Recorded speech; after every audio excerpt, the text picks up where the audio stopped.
திருவண்ணாமலை அசலியம்மன் கோவில் தெருவில் இயங்கி வரும் ஜெயின் ஜுவல்லரி நகைக்கடை வியாபாரி நரேந்திரகுமாரின் மகன்கள் ஜித்தேஷ், ஹரிஹந்த் ஆகிய இருவரையும் அதே பகுதியில் நகைக்கடை வைத்துள்ள அன்ஸ்ராஜ் என்பவர் பெங்களூரிலிருந்து கூலிப்படையை வைத்து கடத்தி நரேந்திரகுமாரிடம் 70 லட்சம் ரூபாய் கேட்டு மிரட்டியுள்ளார்.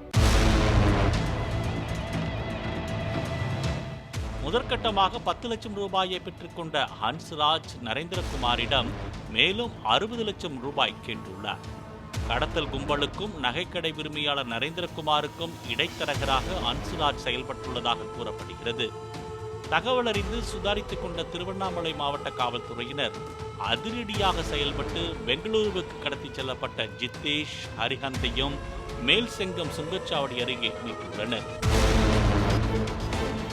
மேல்செங்கம் சுங்கச்சாவடி அருகே சந்தேகப்படும்படியாக வந்த காரை மடக்கி பிடித்து இருவரையும் மீட்டுள்ளனர்.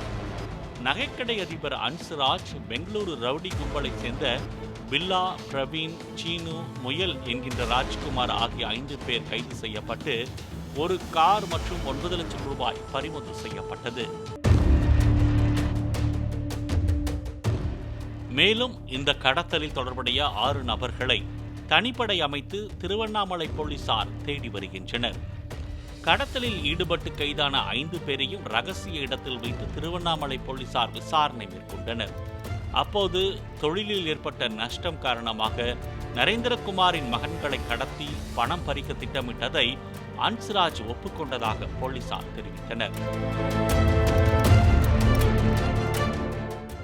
நகை, பணம் உள்ளிட்டவற்றை வைத்து சூதாட்டமாடி நஷ்டமடைந்து விரக்தி அடைந்த அன்ஸ்ராஜ் பெங்களூருவை சேர்ந்த பிரபல ரவுடி பில்லா, விக்ரம், மனோ என்கிற கபாலி, வாசிம் ஆகியோரை வைத்து கடத்தலை அரங்கேற்றியுள்ளார். சனிக்கிழமை இரவு 10:53 மணி அளவில் ஜித்தேஷும் ஹரிஹந்தும் இருசக்கர வாகனத்தில் வீட்டிற்கு சென்று கொண்டிருந்த போது திருவண்ணாமலை ராமலிங்கனார் திரு அருகே வழிமறித்து அடித்து தாக்கி கார் மூலம் மின்னல் வேகத்தில் கடத்தி சென்றுள்ளனர்.